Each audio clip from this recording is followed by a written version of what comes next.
You're listening to the Weekend Sport Podcast with Jason Pine from News Talk ZB.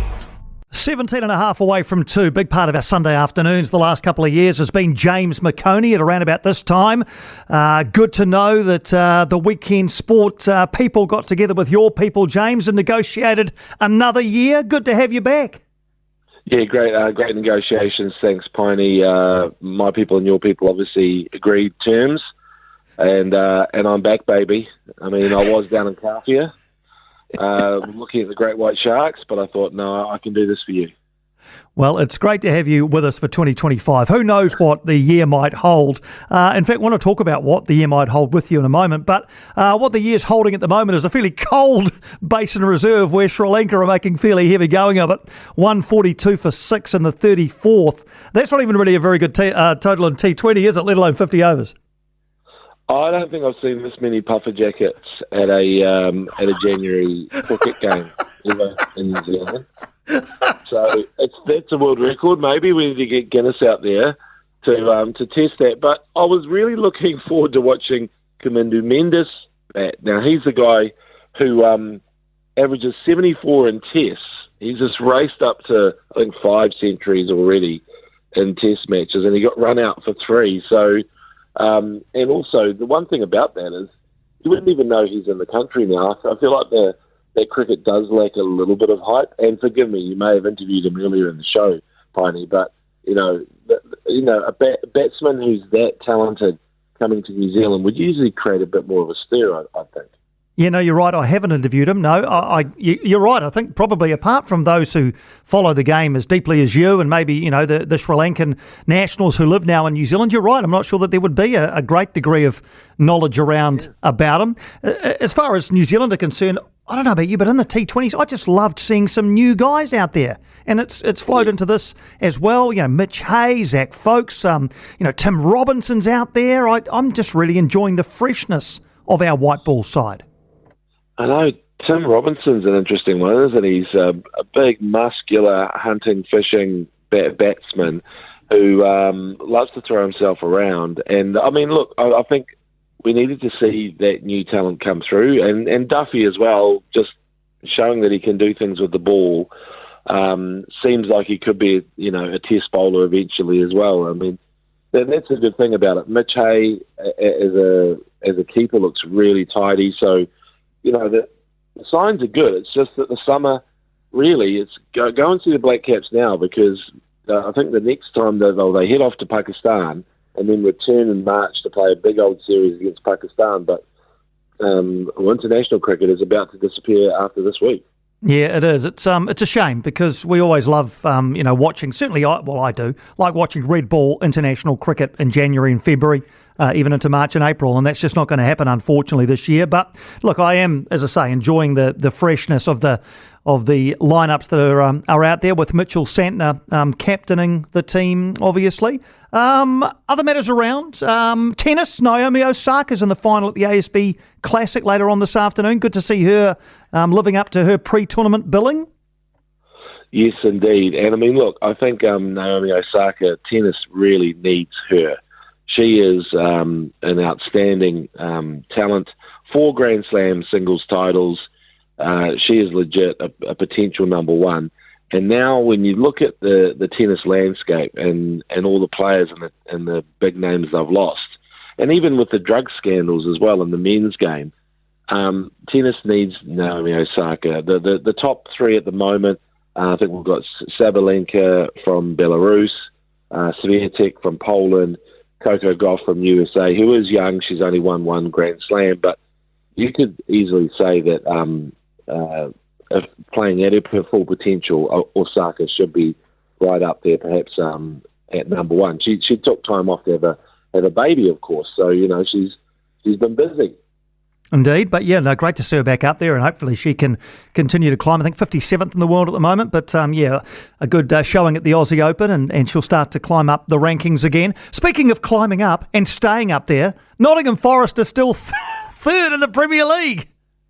Look, I can't believe this because, I was watching the part of the Man City game when they beat West Ham this morning, and the commentators have pretty much written off Man City, just saying, look, they'll be aiming for top 4. That's all the best they can hope for.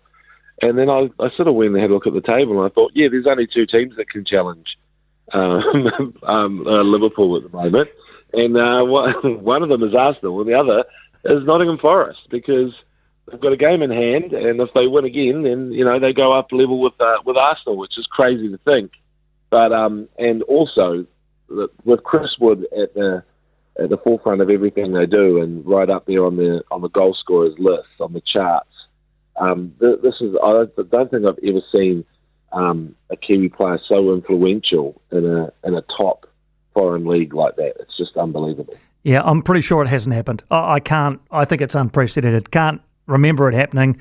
Wolves are their next opposition. They go to Wolves tomorrow morning, and then I believe they welcome Liverpool next. I mean, this is just brilliant for Chris Wood, and at the start of a year where hopefully he'll also guide New Zealand to the World Cup when they have their final couple of World Cup qualifiers in March. Speaking of looking ahead, 2025, I know you like to suss out the latest rugby talent at the start of any calendar year. Last year, I remember very well you telling me about Wallace Satiti, and I said, who? And you were right. So who's the name to look out for this year? Unfortunately, most of these names people would have heard of because they kind of made a splash in 2024. So I haven't got a Satiti up my sleeve at the moment. But I'm in sevens, I sort of feel like Georgia Miller and Ollie Mathis are going to be unbelievable. And Georgia, wherever she plays, I think, and Ollie if he gets a chance at 15s, but definitely Georgia should be able to dabble in both. She just looks like it's going to be, she's a superstar in the making. But if you're a Highlanders fan, Fabian Holland, the big Dutch form lock, I think is going to make great strides. And I mean, everybody went into All Blacks training, raved about him. Even you would like the look of someone who looks like he could be your brother, Piney. Yeah, well, certainly height-wise, I think he's got a bit more in terms of muscle. But yeah, I mean, big lock forwards. I know that Jason Ryan was a huge fan of Pasaleo Tossi when he first saw him, the big Hurricanes prop. He loved him. What did Scott Robertson say? It was some sort of love story that he talked about. I get the feeling Jason Ryan would feel the same way about Fabian Holland, the big hunk of Highlanders lock. So, look, I mean, the Crusaders, I've already sort of harped on about Shea Fihaki before and Noah Hotham. So let's go up to your team, the Hurricanes, who I think will dominate along with the Blues in Super Rugby. And there's just seeing Cam Roigard on that end of year tour, if he can play uninjured through, and whoever plays 10 outside him, I think the 9-10-12 combination with Roigard, if it's Harry Godfrey, amazing, Ruben Love, incredible, and then Riley Higgins outside them, I think that combination could be amazing to watch. And Proctor as well, Billy out there. So look, I mean that's something with Duplessis Kirifi as well. But the way he finished that year, because he had injury troubles as well, and was leapfrogged, wasn't he, by Peter Larkai. I just think those guys in that Hurricanes team have got something special. So it's good news for you, Piney. Yeah, looking forward to that. Yeah, and what about further up your way and then on to the defending champions? Yes, Malachi Rampling is probably a second Satiti, if you will. He's a loose forward who can run with the ball. He's got great footwork. He's really silky skills and was a star for the under-20. So he was looking good in Japan last year in the preseason. So if he can get some minutes, Malachi Rampling for the Chiefs. And then up for the Blues, I'm hearing good things about Shea Clark, who will play, you remember him from the All Black Sevens, and he'll play blindside flanker, I think. Tall. I mean, it's hard to tell with these Sevens players. You can't actually tell their height until they sidle up beside someone else in a 15s game. And he's tall, he's fast, so yeah, have a look out for Shea Clark. I've written all of this down, and so a year from now, you'll be able to just celebrate and luxuriate in your ability to be the weekend sport Nostradamus. Well, I know I'm prepared to be absolutely humbled, Piney. So please bring it on. All right, great to chat for the first time in 2025. Let's catch up again next week. Cheers, Piney. See you, mate. See you, mate. James McOnie there. Part of our Sundays again in 2025 at around about this time every Sunday afternoon on Weekend Sport. Australia have lost a wicket. They're 47 for 1. Sam Constas out for 22.